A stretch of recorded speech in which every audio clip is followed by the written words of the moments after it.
Boa noite a todos, graça e paz da parte de Jesus, amém? Glória a Deus, eu estou com uma palavra no meu coração, quero compartilhar com você que veio aqui, com você que também talvez esteja numa outra cidade ou em casa. Eu confesso que Deus colocou essa palavra no meu coração e eu quero crer com toda a minha força que Ele trouxe você aqui nessa noite para ouvir. Eu acredito que talvez essa palavra não seja para todos que estão aqui, mas eu também acredito que, de acordo com o cuidado de Deus, especificamente, algumas pessoas, eu vou repetir, algumas pessoas Deus trouxe exclusivamente aqui essa noite para ouvir essa palavra.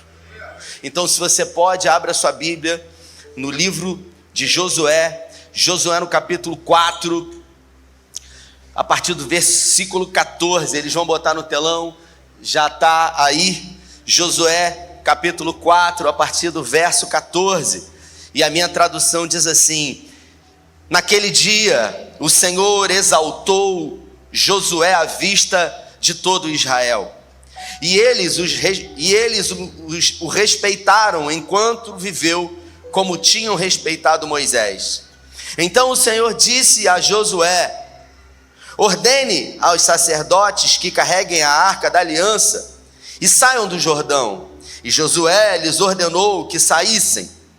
Quando os sacerdotes que carregavam a arca da aliança do Senhor saíram do Jordão, mal tinham posto o pé na terra seca, as águas do Jordão voltaram ao seu lugar e cobriram como antes as suas margens.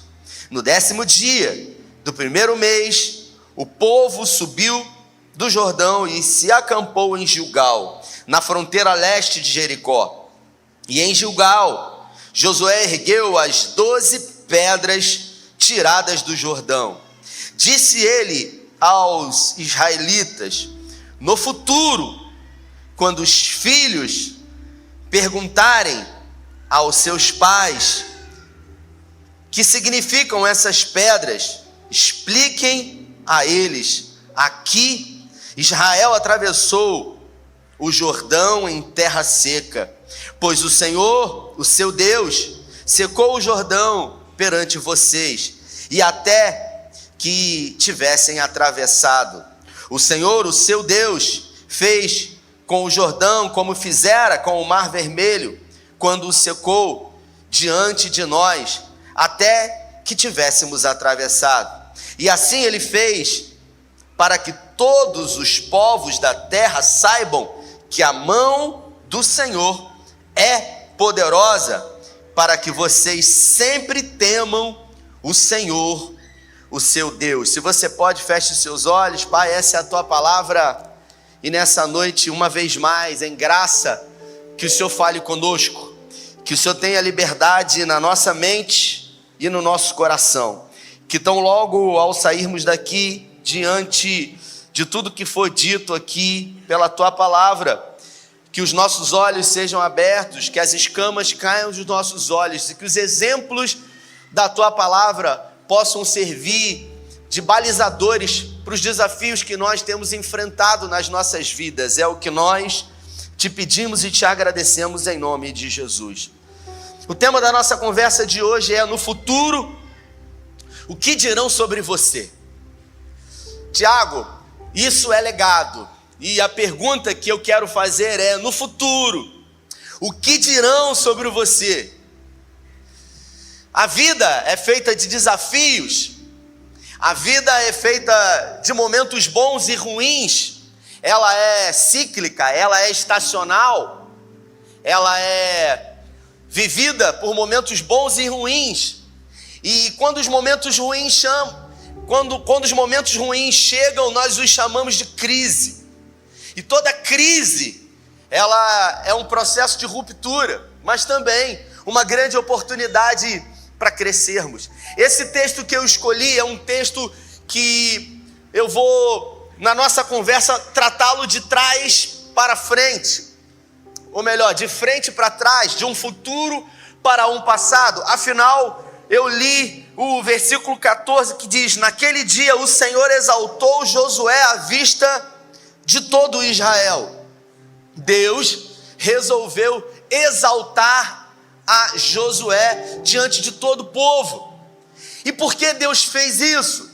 Porque Deus o comissionou depois da morte de Moisés. E mesmo tendo muito medo, Josué resolveu assumir uma posição. Josué resolveu tomar algumas atitudes, alguns comportamentos que levaram a promessa de Deus a tornar-se real na vida dele. E depois disso, Deus resolveu honrá-lo diante de todo o povo. Observe que primeiro Deus prova, para depois Deus aprovar. Primeiro Deus prova, para depois Deus honrar. E isso é até mesmo nos dias de hoje, na minha vida e na sua vida. Então eu queria que você perguntasse para a pessoa que está do seu lado: no futuro, o que vão contar sobre você? Pergunta para essa pessoa que está do seu lado aí. Pergunta: no futuro, o que vão dizer sobre você? E eu queria me ater então a esse pano de fundo e falar sobre a fé. Essa fé que é testada na impossibilidade. Essa fé que só faz sentido quando tudo diz que não, como dizia Luiz Arcanjo. É essa fé que prospera em meio a crises e impossibilidades. E toda fé, ela é resposta de uma palavra de Deus. Porque nós só temos fé diante de uma palavra que foi declarada da parte de Deus. Em Números no capítulo 13, Moisés ainda era vivo, e ele chega diante, agora próximo à terra prometida, depois de 40 anos andando com aquele povo no deserto, esperando a nuvem andar, esperando a coluna de fogo andar. Tem gente que acha que o povo se perdeu. Tem gente que acha que eles ficaram baratinados andando de um lado para o outro. Claro que não, queridos. Eles sabiam onde era a terra prometida. E talvez você me pergunte: então, Rafael, se esse percurso poderia ter feito em alguns dias, por que eles não fizeram? Porque Deus disse que eles só poderiam se mover quando a nuvem se movesse. Porque Deus declarou que eles só poderiam andar quando a coluna de fogo andasse. Então, enquanto a coluna de fogo permanecia parada, eles não poderiam andar. E por isso ficaram 40 anos. Porque 12 homens foram à terra prometida espiar a terra. E dos 12, 10 trouxeram um relatório negativo. Mas 2 trouxeram um relatório positivo. Você conhece a história. E esses 2 foram Josué e Caleb. E diante de um relatório negativo que venceu, uma geração inteira morreu. Todas as pessoas que tinham mais de 18 anos de idade morreram. Você faz ideia de quantas promessas de Deus morreram? Uma geração inteira, queridos. O lugar mais rico do mundo, sem sombra de dúvida, em Cabo Frio, é o cemitério Santa Isabel. É o lugar mais rico, porque é o lugar que possui as mais fantásticas e extraordinárias promessas de Deus. É um lugar onde promessas de Deus foram enterradas. É um lugar onde estatísticas estão ali, de pessoas que poderiam ser Marte, que poderiam ser grandes homens e mulheres de Deus, que poderiam construir um grande legado, que poderíamos falar sobre feitos deles nos dias de hoje. Mas talvez eles tiveram medo. Eu me pergunto o que Mirela e Tito e os filhos dos meus filhos dirão no futuro sobre mim, sobre os meus posicionamentos, sobre o meu caráter, sobre aquilo que eu faço. Porque um dia eu vou morrer, e por mais que trabalhe e consiga deixar alguma coisa tangível e mensurável, algum bem para eles, isso é bom, mas não é tudo. O legado, ele é eterno. A herança é aquilo que alguém deixa para, o legado é aquilo que alguém deixa em dentro. E esse povo agora, depois da morte de Moisés, ficou baratinado. Porque toda morte é uma ruptura, porque toda morte é uma crise. E toda crise é um momento onde decisões vão ter que ser tomadas. Moisés morreu e agora Deus resolve levantar Josué. E diz para ele: é você, Josué. Ele não era o mais preparado, ele não era o mais inteligente, ele não era a melhor opção, mas Deus resolveu levantar Josué. Por quê? Porque Deus é especialista em não seguir uma lógica humana. Deus não levanta os melhores, Deus levanta os improváveis, Deus levanta os incapazes. Deus usa as coisas loucas desse mundo para confundir as sábias. Por isso que é impossível compreender Deus. E o texto diz que Deus precisou fazer um trabalho especial com Josué. Por quê? Porque antes de Moisés morrer, Deus falou para Josué, Deus falou para Moisés: Moisés, deixa eu te falar uma coisa. Eu estou vendo esse menino aí, esse seu ajudante, porque Josué era ajudante de Moisés. Algumas correntes teológicas dizem que Josué não era um hebreu, que no meio do percurso uma caravana de estrangeiros aderiu aos hebreus que estavam marchando em direção à terra prometida, e o nome de Josué nem Josué era, o nome dele era Oséias, e ele foi aderido ao povo, e diante de um posicionamento dele, Calê, diante de uma atitude dele em obedecer, em fazer o seu melhor ali, estando ao lado, Deus resolveu escolher. Deus nunca chamou ninguém à toa para obra alguma. Deus sempre chamou pessoas que estavam ocupadas. Por isso, se você acha ocupado demais, você é um excelente candidato a ser usado poderosamente por Deus. E o texto diz que Deus o comissionou, e Deus falou para Moisés: Moisés, esse menino aí, Moisés, o menino é bom, hein? Mas ele tem muito medo, ele é medroso. Então, Moisés, começa a preparar ele, Moisés. Começa a falar com ele para que ele não tenha medo, porque eu vou usá-lo. E depois que Moisés morreu, o próprio Deus sinalizou para ele 3 vezes: seja forte e corajoso. E agora, diante da crise, ele precisou enfrentar o primeiro desafio da vida dele. O primeiro desafio de Josué foi atravessar o Rio Jordão. Então repita comigo: atravessar o Jordão. Porque todo mundo tem um Jordão para atravessar, Calé. Porque eles estavam do outro lado do Rio Jordão. E na margem oposta do Rio Jordão estava a promessa de Deus, a terra prometida. Entre a promessa de Deus e a terra prometida sempre vai estar um Jordão na minha vida e na sua vida. E nós vamos precisar decidir se queremos ou não atravessar o Jordão. E você acha que foi fácil para Josué? Não foi. Porque ele precisou acreditar. Ele precisou reunir forças e acreditar que era possível, que era com ele. Toda decisão, queridos, vai exigir de nós coragem à sombra do medo. Toda decisão vai exigir de nós coragem à sombra do medo. Porque o medo sempre vai estar perto de nós, assim como essa sombra que está próximo de mim aqui. Mas a coragem, ela tem que ser maior.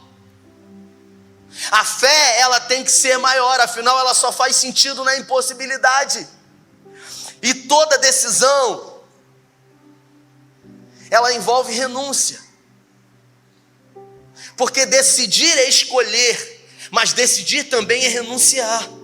E todas as vezes que eu falo sobre isso, eu me lembro quando eu tinha, Zeca, Sky na minha casa. E eu me lembro que há muitos anos atrás, a propaganda da Sky era 153 canais. E aí, a propaganda dizia que você vai poder assistir 153 canais. Mas isso é uma mentira. Porque você só pode assistir um canal por vez. Isso quer dizer que quando você escolher um entre os 153, você tem que renunciar a todos os outros. Então toda decisão envolve renúncia. E nem sempre nós queremos renunciar, queridos. Porque nós queremos tudo ao mesmo tempo. E ninguém nessa vida tem tudo. A gente vai precisar escolher. E não foi diferente na vida de Josué, porque Josué precisou acreditar. Acreditar em quê, Rafael? Acreditar que era possível tentar. Acreditar que Deus poderia usar ele assim como usou Moisés. Moisés foi o maior líder do Antigo Testamento. Quem sou eu perto de Moisés? Não, peraí, mas Deus falou com Josué, Rafael. Sim, Deus falou com Josué: não temas, eu sou contigo, seja forte e corajoso. E aí talvez você, ao ouvir isso, você fale assim: poxa, mas Deus falou com ele. E quantas são as vezes que você vem aqui num domingo ou numa quinta-feira e Deus fala com você, e quando chega na segunda-feira, você fraqueja? Então, se não foi fácil para Josué, não é fácil para mim e para você. Porque acontece a mesma coisa nos dias de hoje. Quantas foram as vezes que Deus usou pessoas ao seu favor para que você tome uma atitude, para que você tenha um posicionamento, para que você decida e renuncie a algumas coisas. E quantas foram as vezes que na segunda-feira, mesmo tendo uma convicção de que Deus falou com você, você pensou: e se? Repita comigo: e se? Porque nós somos humanos e a gente acaba se perdendo nisso, poderosamente usados por Deus, que fizeram a diferença na história. Antes de nós, homens e mulheres construíram esse platô sobre o qual nós hoje estamos pisando, e eu estou falando de uma forma generalizada, onde hoje o evangelho se encontra, porque hoje ser evangélico é status. Hoje ser cristão de alguma forma é status. Mas quando eu me converti em 1996, era raríssimo, as pessoas tinham vergonha. Hoje não, dizer que é da igreja A, B, C ou D. Agora, verdadeiramente ser um discípulo de Jesus, está disposto a renunciar. Porque toda decisão, como eu disse, envolve renúncia. E ele precisou renunciar, e ele não renunciou pouca coisa. E ele precisou se preparar para atravessar o Jordão da vida. E eu quero me dirigir a você e perguntar: qual é o Jordão da sua vida hoje? Qual é o Jordão que você precisa atravessar na sua vida, no seu casamento? Talvez no seu casamento exista um Jordão que precisa ser atravessado, um sacrifício que precisa ser feito, uma decisão que precisa ser tomada, uma renúncia que precisa ser feita. Na sua vida espiritual, qual é o Jordão que você precisa atravessar? Porque a terra prometida sempre estará do outro lado do Rio Jordão, na outra margem. E quando o povo decidiu atravessar o Jordão, curiosamente era a época da colheita. O Jordão, ele estava transbordando as suas margens. Parece que Deus é especialista em botar diante de nós os momentos mais difíceis. Parece não. Deus é assim. Porque Deus sabe daquilo que você é capaz nele. Nós que somos tendenciosos a ter medo e de alguma forma achar que não, mas Deus te conhece. Deus sabe o seu limite, e mais, Deus sabe do que você é capaz. Por isso Deus não tem pena dos seus filhos. Pena é um sentimento humano. Deus, quando olha para alguém que talvez esteja numa condição desfavorável aos olhos naturais, Deus vê esse alguém como alguém que pode ser promovido a uma grande revolução de um improvável. E se a gente observar a história mostra exatamente isso. A vida de homens e mulheres comuns, que foi mudada através de um posicionamento. Porque tudo na vida começa a partir de uma visão. Por isso, uma visão errada pode comprometer toda uma história de vida. Alguns livros dizem que Albert Einstein, ele na escola, a professora chamou a sua mãe e disse para ele: olha, esse menino aqui, ele tem sérios problemas de concentração, ele atrapalha. Então eu acho que não é conveniente que ele fique aqui. E essa professora chamou a mãe no reservado e disse isso. E ela disse para a mãe que foi para casa, chamou o pequeno Einstein em casa e disse para ele: olha, meu filho, a professora disse que você está num nível acima daquela escola. Por isso fica muito difícil de você permanecer nessa escola. Por isso, a partir de hoje, a mamãe vai ensinar você aqui dentro de casa. Aquela mulher teve a capacidade de não tolir, de não limitar, de não cercear, mas pelo contrário, de estimular aquela criança a entender que tudo era possível. E isso fez toda a diferença na vida do Einstein. A gente acaba percebendo que Josué foi o que foi, não pelas habilidades que ele teve, mas pelas decisões que ele tomou. E você, na sua vida profissional? Numa conversa franca aqui entre eu e você, me permita.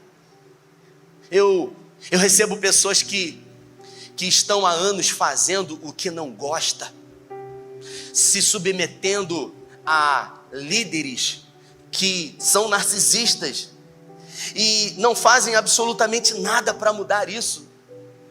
Todo domingo é um martírio. Quando sai da igreja e vai para casa, para e pensa: amanhã vai começar tudo de novo. Meu Deus, ter que enfrentar aquele trabalho. Pessoas que fazem o que não amam fazer e não fazem absolutamente nada para mudar isso. É um Jordão que precisa ser atravessado. Nas relações, na família, no casamento, com os filhos.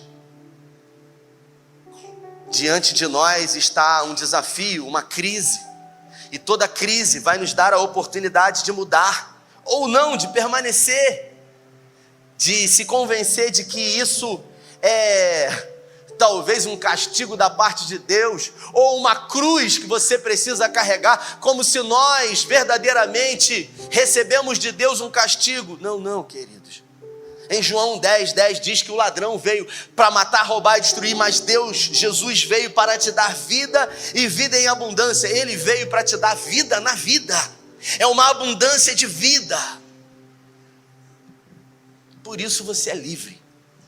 Para viver ou não viver, para viver ou existir. Josué estava com medo, muito medo, mas a fé se sobrepôs ao medo.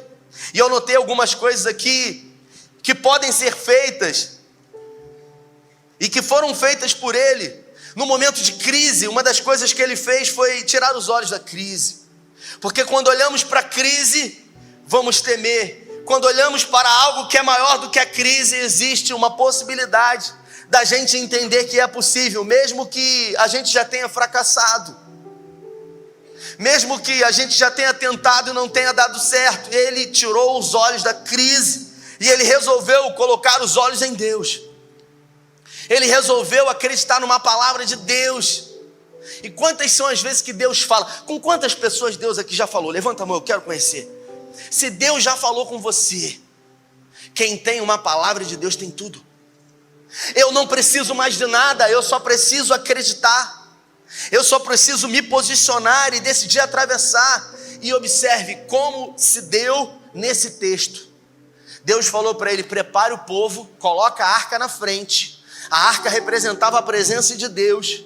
E vocês vão atravessar o Rio Jordão. O rio estava transbordando, não estava na maré seca, igual a passagem fica, que você vê. Não, estava transbordando. Como é que a gente vai entrar? Tem gente aqui que não sabe nadar, tem criança, tem animal, tem um monte de coisa. Deus não deu maiores detalhes, porque Deus continua ainda nos dias de hoje apenas dando uma palavra. Deus não deu os detalhes menores sobre como, sobre o que, de que forma ia acontecer. Deus deu uma direção.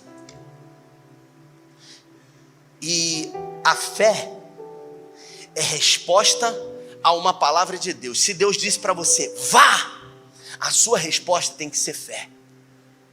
Tem que ser se mover, mesmo não entendendo, mesmo não compreendendo, mesmo não sabendo de tudo. Assim como em Gênesis 12, sai da tua terra, vá para uma terra que eu te mostrarei. Me manda localizador. Não, ele simplesmente obedeceu. E o texto diz que Josué reuniu o povo e falou, olha, nós vamos atravessar o Jordão, porque do outro lado está a terra prometida que o Senhor nos prometeu. E do outro lado tinham 7 povos que moravam na terra e que ainda eles precisariam lutar e botar para correr esses povos. E o texto diz que quando a arca da aliança foi à frente, e no exato momento em que a arca pisou, os sacerdotes, eles pisaram no Jordão, somente depois que eles pisaram, que eles tocaram no Jordão, as águas começaram a recuar. Diga para mim se não é assim na nossa vida. Tudo parece imutável, tudo parece o mesmo, até que por algum momento nós, Calê, nos posicionemos em tomar uma atitude de fé. E quando a gente decide colocar os pés em fé, as portas começam a se abrir. Deus começa a usar pessoas, Deus começa a fazer coisas sobrenaturais, e aquilo que parecia louco agora começa a fazer sentido. Mas antes você precisa tocar no Jordão. Mas antes você precisa ter uma atitude de fé. Mas antes você precisa andar sem você ver, sem você entender, sem você compreender, sem você estar no controle. Porque nós queremos o controle. Esse controle tão desejado da vida, das nossas relações, na vida dos nossos filhos. Eu, quando chego em casa, que eu deito na minha cama, a primeira coisa que eu cato é o controle do ar-condicionado, para botar na temperatura que eu quero. A segunda coisa é o controle da televisão, para ninguém colocar aquilo que eu não... Nós queremos estar no controle de tudo. Mas só Deus tem o controle de todas as coisas. E Ele está no controle da sua vida, está no controle da minha vida. E os planos de Deus são maiores do que os nossos. E os pensamentos de Deus são maiores do que os nossos. E melhores são os planos de Deus do que os nossos. O coração do homem faz planos, mas a última palavra vem de Deus. É isso.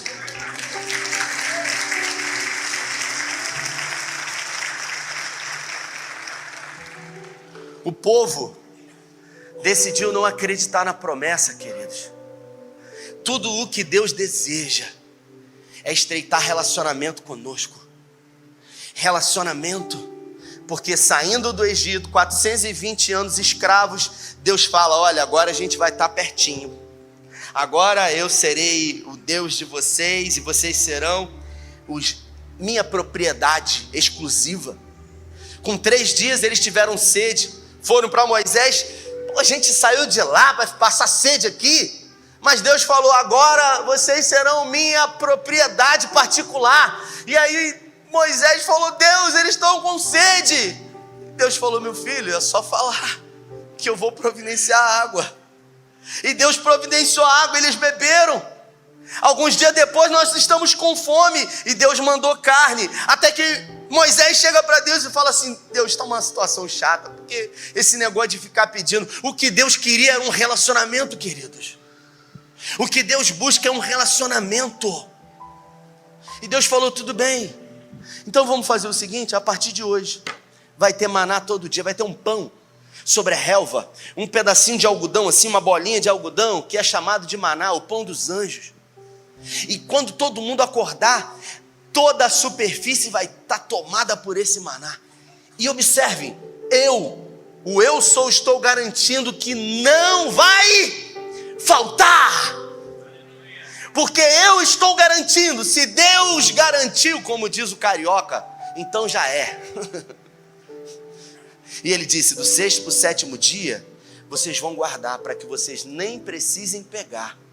Mas durante todos os dias, desfrutem desse momento e consumam exatamente aquilo que é uma necessidade diária, porque todo dia eu estou garantindo. No dia seguinte, a Bíblia fala que algumas pessoas resolveram guardar, porque eles pensaram: e se faltar? E se Deus? E se chover? E se? E talvez se eu estivesse lá, também guardaria, e você também. A gente é tendencioso a criticá-los. E Deus falou: não, mas eu prometi, o que eu quero é confiança. Confiem em mim. Acreditem naquilo que eu estou falando, porque eu tenho mais cuidado com vocês do que vocês mesmos. E nos dias de hoje nós temos dificuldade ainda assim de depender dele, de confiar nele, de acreditar que ele é a nossa provisão. Observe que tinha para o dia. O problema não é o hoje, o problema é o amanhã. Assim como nos dias de hoje. Porque hoje nós tomamos o café da manhã, hoje nós almoçamos, hoje nós tomamos banho, botamos uma roupa bonita, um perfume da Jequiti. Tem gente que está Carolina Herrera aí, comprou na 25. Então o problema é o amanhã, mas o amanhã não existe, queridos. Repita comigo: o amanhã não existe. Não existe. Porque quando o amanhã chegar, nós estamos no hoje. Então o amanhã não existe. E a gente está sempre projetando o amanhã. E esse povo lá no deserto decidiu murmurar, guardou o maná apodreceu. E Deus falou para eles: vocês não entenderam que eu quero uma intimidade, um relacionamento? E de lá para cá, esse povo vem desconfiando, dependendo da força do próprio braço, ao invés de confiar e depender totalmente em Deus. Mas Deus não facilita tudo para nós. Por quê, Rafael? Por que Deus é especialista em tornar a minha vida mais difícil? Porque é exatamente nas lutas e dificuldades que o seu caráter é aperfeiçoado. Porque é exatamente diante de lutas e dificuldades que é forjado o seu caráter e a sua fé, tornando você alguém mais forte nele. Rafael, parece que às vezes eu não vou aguentar, eu me sinto fraco. Que bom, porque o seu poder se aperfeiçoa exatamente na sua fraqueza. É quando você se esvazia de você mesmo. É quando, como calei aqui na igreja, pessoas são recebidas, pastores, e eles falam: olha, eu pergunto: o que vocês fizeram na outra igreja? A gente já fez de tudo, conta com a gente. Aqui eu faço tudo. Não faz ideia. Eu já fico assim: meu Deus. E aí quando normalmente você chama, você diz o seguinte: olha, a gente está precisando contar com você. Eu? Não, pelo amor de Deus, tem tanta gente aí. Não, é você. Não, mas será? Eu não me sinto capaz. São pessoas que são esvaziadas de si mesmo. São essas que Deus é especialista em usar. É você que acha que não é capaz, que não é para você, que você não pode. E não foi diferente com esse povo, que teve que acreditar que era possível, mesmo diante de alguns fracassos. E ao atravessarem o Rio Jordão, Josué pediu para que trouxessem 12 pedras. E as pedras foram amontoadas e ele declarou: todas as pessoas que passarem por aqui, as próximas gerações ao passarem vão perguntar: o que é isso? O que é esse grande monumento? Exatamente, essas pedras representam um posicionamento de Josué e de um grande e numeroso povo que decidiu acreditar contra a esperança que era possível. Queridos, aquilo que Deus fez no passado, Ele continua fazendo hoje. Por isso, nas minhas orações eu digo para Ele: Senhor, faz outra vez, nesse tempo, como na primeira vez. Deus continua realizando milagres, queridos. Deus continua usando pessoas. Deus continua usando improváveis, levantando incapazes para mostrar que Ele é Deus. Foi assim com Josué, foi assim com Caleb, E eu pergunto, qual é o Jordão da sua vida? Qual é o Jordão que empacou? Porque quando a gente não decide atravessar o Jordão, a gente vive na mesma fase. É como quando a gente não aprende durante um ano letivo, e quando chega no final do ano, o conselho de classe se reúne e diz: você vai ter que repetir tudo de novo. E aí você vai ter que rever tudo aquilo que você já viu. E isso de alguma forma é ruim. Só que tem gente que se acostumou com isso. Tem gente que está repetindo de ano há muitos anos no casamento, porque está brigando pelos mesmos motivos há 5, 10, 15, 20 anos. São os mesmos motivos, os mesmos problemas. Não passa uma fase. Tem gente que está na mesma fase há muito tempo. Você já deve ter jogado videogame na sua época de infância. Você só passa para a fase 2 se você vencer o gigante da fase 1. Só que tem gente que não quer vencer o gigante e aí fica repetindo a fase e vive na mesma fase há muito tempo. Você só enfrenta desafios novos se você vencer os desafios atuais. Só que a gente às vezes se acostuma com o gigante da fase do jogo da vida e a gente quer ser amigo do gigante, a gente quer ser amigo. E a gente diz: não, eu não quero te vencer não, vamos ser meu amigo. E você começa a abraçar esse gigante que pode representar um pecado de estimação, que pode representar uma luta que você decide em não vencer, uma batalha que você fracassou no passado e você não se posiciona em levantar e acreditar que você pode hoje. Porque não é porque ontem você fracassou que hoje você vai fracassar. Porque nunca tem a ver conosco, tem a ver com Ele. O justo por 7 vezes ele cairá, mas é o justo, em nenhuma delas ele ficará prostrado. Então não tem a ver com velocidade. Depois você lê Eclesiastes 9, nem sempre os mais velozes ganham a corrida, nem sempre os mais inteligentes, eles são aqueles que conseguem almejar aquilo que sonham. Se trata simplesmente daqueles que não desistem, daqueles que se posicionam. Porque 2 dos 12, Josué e Caleb, trouxeram relatório positivo. A incredulidade, ela contamina, queridos. Se você ficar perto de pessoas incrédulas, você facilmente será contaminado por elas.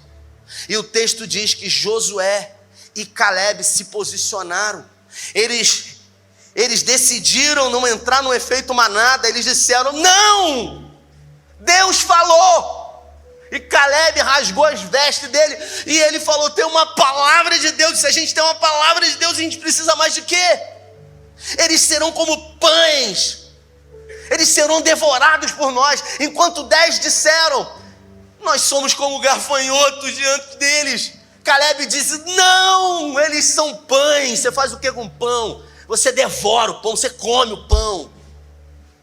O cara estava com fome de gigante. Se você tem medo do seu Jordão, você nunca vai pisar na terra prometida. O que dirão sobre nós no futuro? O que os nossos filhos e os filhos dos nossos filhos dirão sobre nós? Diante de crises que precisamos enfrentar e posicionamentos que temos que ter. Caleb foi voto vencido, uma geração inteira morreu. Josué levantou esse povo, atravessou o Rio Jordão, e depois de atravessar o Rio Jordão, eles começaram a conquistar a terra, Jericó, e cidade por cidade. Até no momento, Caleb, em que Josué resolve fazer a divisão da terra. Aí Josué reúne as 12 tribos e diz: olha, nós vamos fazer a divisão da terra. E Josué diz: a gente vai fazer um sorteio aqui, para não ser injusto para ninguém, porque, poxa, né, tem terra aqui que fica perto do rio, tem terra aqui que é mais favorecida. E aí Caleb se posiciona e diz: ô Josué, me permita, reconheço a sua autoridade, sei o quanto você é um homem de Deus, Você assumiu o lugar do nosso líder maior, Moisés. Mas eu vou falar uma coisa para você. Esse negócio de sorteio é uma excelente ideia para os outros. Para mim não, eu não estou nesse negócio. Sabe por quê? Porque eu vou possuir a terra que os meus pés pisaram, que os meus olhos viram. Porque há 45 anos atrás eu declarei que venceria aqueles gigantes. E hoje estou tão forte como naqueles dias. E com 85 anos de idade. A força de Caleb era a mesma, ao ponto de decidir ficar com aquilo que ele queria. Foi o único que escolheu a terra que ele ia viver. Ele falou: eu quero Hebrom. Eu quero Hebrom porque foi lá que os meus pés pisaram, foi lá que os meus olhos viram, e foi lá que há 45 anos atrás eu declarei que venceria aqueles gigantes no nome do Senhor. E aí Josué disse: tudo bem, você vai ficar com Hebrom, e as outras 11 tribos nós vamos fazer um sorteio. Coragem, coragem para dizer o que quer, coragem para se posicionar e falar aquilo que vai fazer, coragem que muda destino, coragem que vai fazer com que o legado seja perpetuado. O que dirão sobre nós as próximas gerações? Diante dos desafios que nós temos vivido. Ah, Rafael, mas você não sabe as lutas que eu tenho passado. Talvez eu não saiba, mas Deus conhece cada uma delas, e Ele deu força, fé e coragem para você vencer no nome dEle. Queridos, diante de Deus, ninguém pode se desculpar. Você imagina um telão maior do que esse no céu, e Deus passando a fino a sua vida e a minha, e dizendo: vamos dar uma olhada aqui na sua história. Meu Deus. E aí de repente você está com uma lista de desculpa. Não, mas peraí, que eu vou pegar a lista aqui de desculpa. E aí Deus fala para você assim: olha, aqui não tem desculpa. E aí Ele fala para você assim: olha, tá vendo lá, quando eu coloquei, quando eu fiz, olha o que você poderia ter feito. Olha no meu nome o que poderia ter sido feito. Olha o que poderia ter sido alcançado, pessoas que poderiam ter sido. E Ele começa a mostrar tudo, absolutamente tudo que nós poderíamos ter sido nele. E aí não tem desculpa. A gente vai ter que ouvir e ficar calado. Mas a notícia boa é que Deus talvez tenha colocado essa palavra no meu coração para despertar você hoje aqui, para trazer um despertamento de que ainda há tempo para você e para mim, para que nós possamos nos levantar e nos posicionar diante de um chamamento dEle. Porque, queridos, o tempo não passa. Ontem eu tinha 18 anos, hoje eu tenho 45 anos, e quando eu piscar eu não sei quantos anos eu terei, mas uma coisa eu tenho certeza: não vou recuar, não vou retroceder, porque não somos dos que retrocedem, somos daqueles que avançam para um propósito de Deus, segundo um legado que deixaremos em Cristo, que nos amou. Se coloque de pé.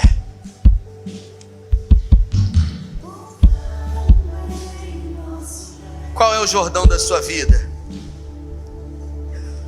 Qual é o Jordão que você precisa atravessar? É no seu casamento? É no seu casamento que talvez esteja em crise há muito tempo? É nas suas relações familiares? É na sua área financeira? Você não passa por dificuldade, você vive em dificuldade. E ninguém vive em dificuldade, queridos. Tem gente que vive em dificuldade há 20 anos. Não, ninguém vive em dificuldade. Tem alguma coisa errada. Tem um Jordão que precisa ser atravessado aí. Será que quando a crise chega, você não consegue enxergar que é uma grande oportunidade para que algo novo chegue na sua vida? Porque essa crise fez com que eles atravessassem e conquistassem a terra prometida. Toda crise é um celeiro de oportunidades. Algum tempo atrás, tivemos um grande problema em Cabo Frio, numa empresa de investimentos. E eu me lembro que tudo o que se dizia é: Cabo Frio vai acabar. Acabou para Cabo Frio. As lojas, elas vão fechar. E você sabe o que aconteceu? Continuamos de pé. E tem gente que continua ainda preso, com falsas esperanças. E eu não estou sendo pejorativo. Algumas pessoas decidiram viver. Algumas pessoas foram adeptas ao novo. Disseram: eu vou atravessar esse Jordão. Eu vou me esquecer das coisas que para trás ficam e vou prosseguir para um alvo da soberana vocação em Cristo Jesus. E você sabe o que aconteceu com essas pessoas? Elas começaram a colher novas oportunidades. E você? Qual é o Jordão que você precisa atravessar na sua vida? O que você tem pedido a Deus nas suas orações? E você falou o seguinte: Senhor, fala comigo, eu preciso de uma palavra. E você veio aqui e Deus disse para você: você precisa atravessar esse Jordão aí. Você precisa se levantar e se posicionar diante de uma palavra de Deus e acreditar que é possível. E acreditar que maiores são aqueles que estão com você do que aqueles que se colocam contra você. Existe vida depois de uma crise. Existe vida depois da morte de Moisés. Feche os seus olhos. Enquanto eles vão adorar, eu queria que você orasse.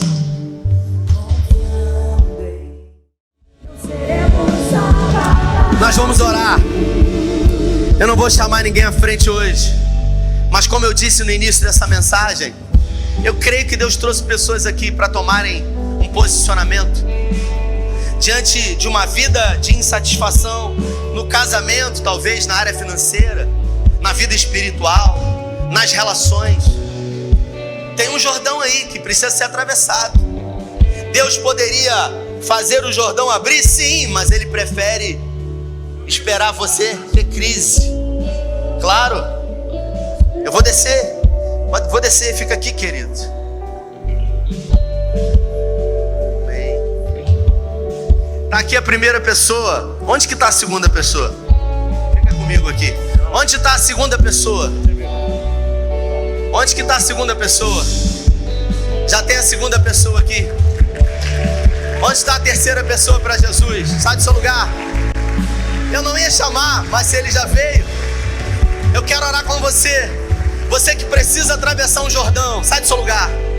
Você que precisa verdadeiramente, você que acredita que hoje a maior distância que você precisa percorrer é da onde você está até aqui. Porque na vida, as pequenas atitudes, elas começam a mover grandes coisas. E se às vezes eu não tenho coragem de tomar uma pequena atitude, de sair do meu lugar em direção aqui ao altar, que dirá renunciar a coisas grandes? Então tudo começa pequeno, mas o pequeno, ele se transforma no grande. Basta acreditar, basta decidir, basta não recuar. Então sai do seu lugar em nome de Jesus.